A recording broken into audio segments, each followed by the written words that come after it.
Hey everybody, I'm going to go over 5 guns and only 3 calibers to stockpile for when, you know, shit hits the fan, um, you know, end of the world as we know it, however you want to. This is my take, and I've noticed about 99.99% of these kind of videos all say the same thing.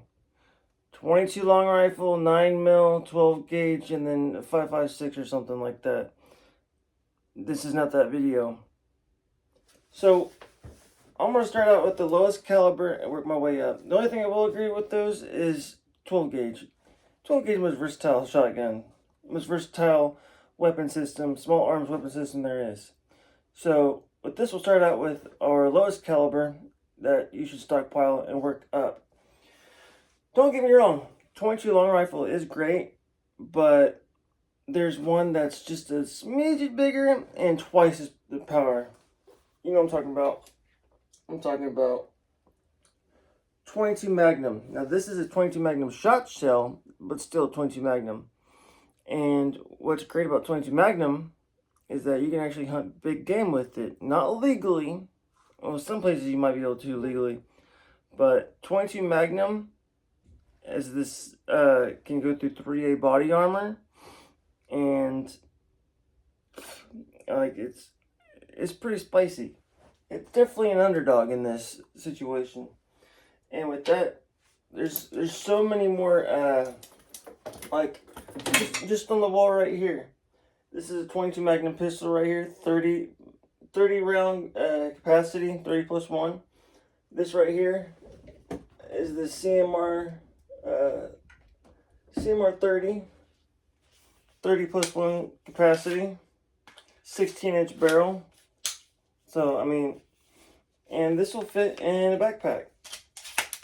I know because I've stored it in my backpack. So, 22 Magnum, and also, this is 22 Magnum right here. Pump action, 12 plus 1, or 13 plus 1. I think it's 12. 22 Magnum pump.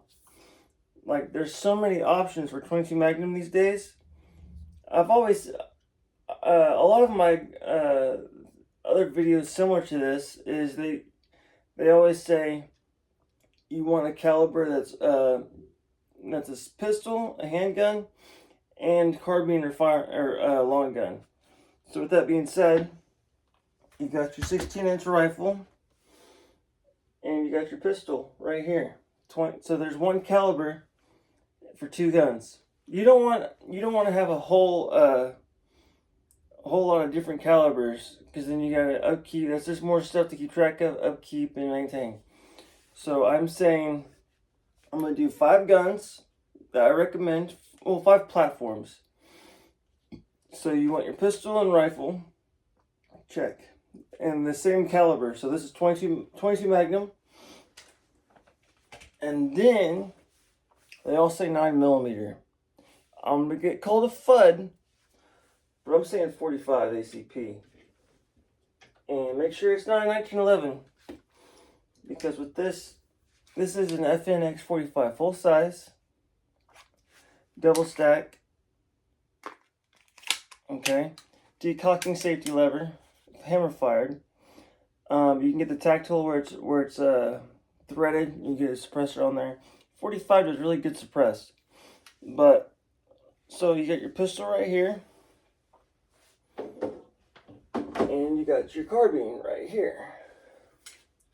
And 45. This takes Glock mags. So if you got a Glock that's chambered in 45 ACP, there you go.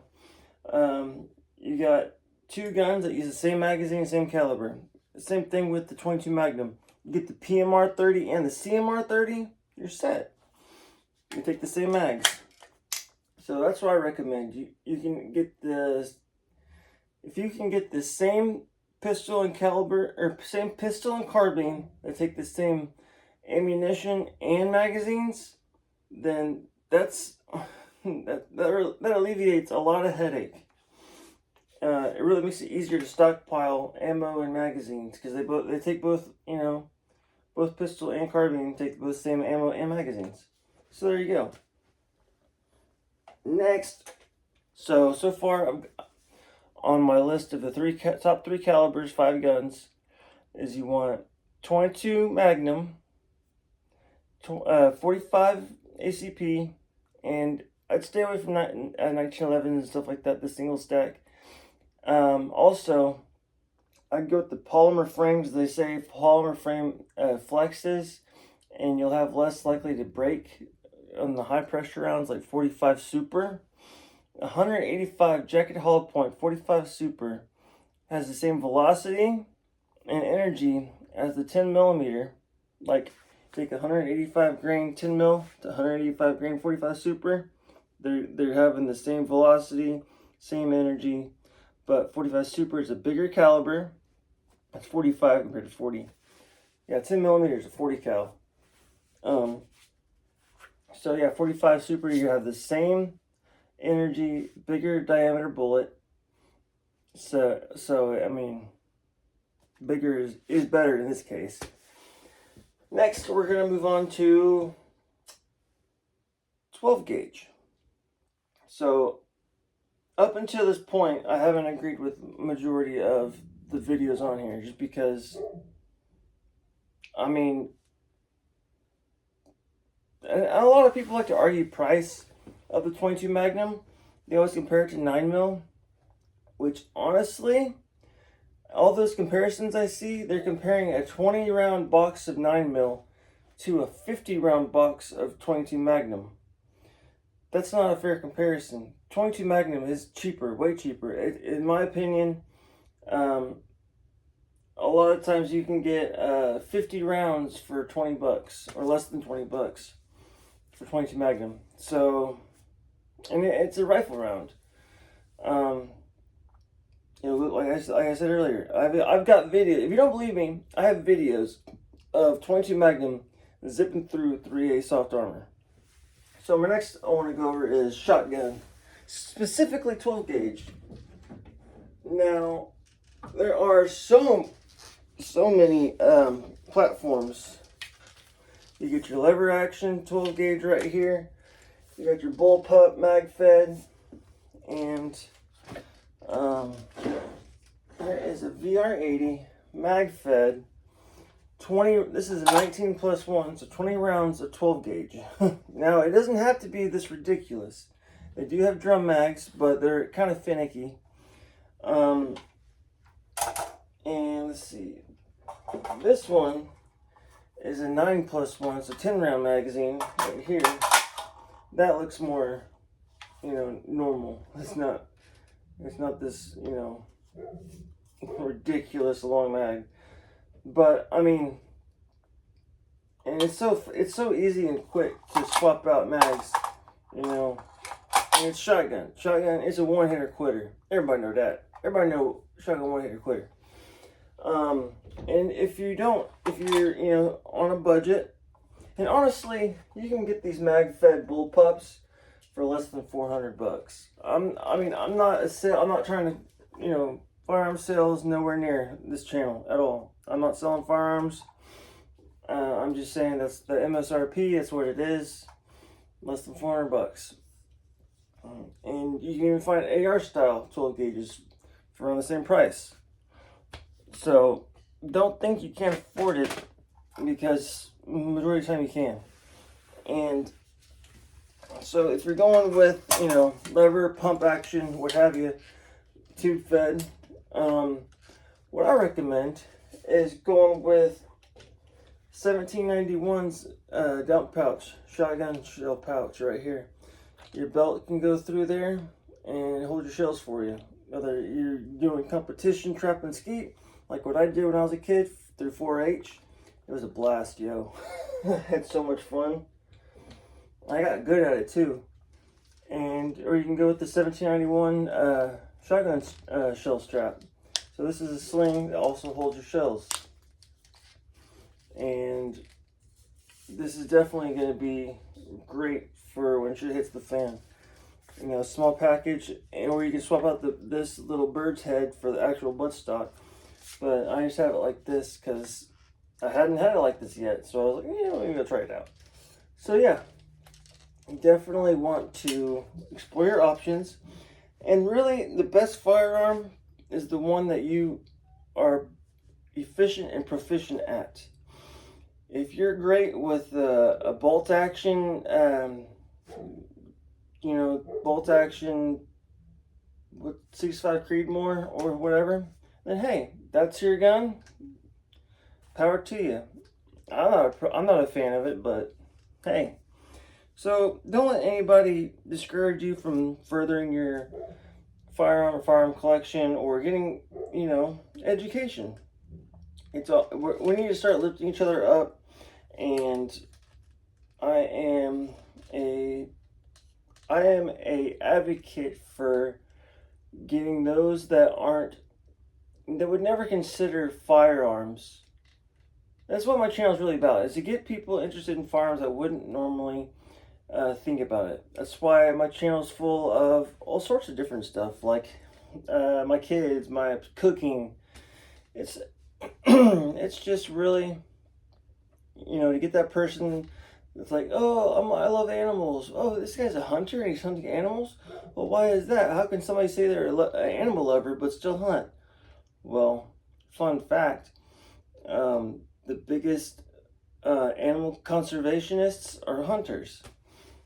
So that's why it's about education and learning and lifting others up. Because, nobody got to where they're at alone. I'm nowhere without my audience, without you guys, my fans, and also other creators, giving me shout outs, letting me promote my stuff on their channels. And like I tell other people, feel free to promote your stuff on my channel. I don't care. So, and I'd like to give a huge thank you and shout out to 1791. I'm going to have links for their stuff in the description and my pinned comment. 1791 really does make great stuff. I have yet to be dissatisfied with any of their stuff. There's a 1791 rep here in Oklahoma that was here in Oklahoma, and I was just talking to him, and I was like, man, this stuff is great. Like, I don't think it gets the recognition it deserves, Like, these are high quality leather products, and they don't just do leather, they do kydex as well. And the kydex holster, like, it's made for Glock 43X, but I don't know how they got their molding, because it works perfectly with my M&P 22 Magnum. So there you go. They got a formula and it works. It just works. So, but again, 22 Magnum, 45 ACP, 45 Super, better yet, and then 12 gauge. Those are the only 3 calibers you need. And if the 22 Magnum won't drop it, 12 gauge slug. If you can get a rifled barrel in 12 gauge, I know Mossberg and some other companies make a rifled barrel where it's basically called the turkey and deer gun. So it's called a deer gun. Basically, it's just a rifled shotgun barrel. And they have Sabo slugs that go 2,000 feet a second. It's a rifle at that point. Technically no, but you can use it as if you would a rifle. Now, it's not anything over 200 yards is going to be it's going to be stretching it. But I don't see you having any problems within 200 yards with the 12 gauge slug. And the way that they've come such a long way. Like, they're accurate, they mushroom out the hollow points. The segmented hollow points are really cool. Winchester Defender, this is what I use for home defense. I don't know if you guys can see it. It's a hollow point and it's segmented. See, it's segmented. So it breaks up to create different wound channels or wound tracks. So definitely the ammo that you use is going to be important. Like I say, 45 ACP, well, you should look into all the different 45 ACP ammo there is. There's Plus P, there's 45 SMC, there's 45 Super, And there's even 460 Roland, which has to be, it's got to be sent to the 460 Roland company to be resized, the chamber. But I mean, it's a 45 caliber pistol hitting with the same, you know, power as a 44 Magnum. So if you're wanting, you know, 45 that packs a punch without having to go into the 460, or if you want to stay in an autoloader, there you go. If you want to stay in an autoloader pistol like the FNX, these do really well with 460 Roland. I think it's like, but you're gonna need to have it resprung and put a comp on there because it's packing a punch. So, in conclusion, yada yada yada. Love you guys. Stay safe. Remember safety first, and just get out there and practice. Get to the range when you can. Definitely practice, and remember firearm safety. You know, safety is important. Safety is key.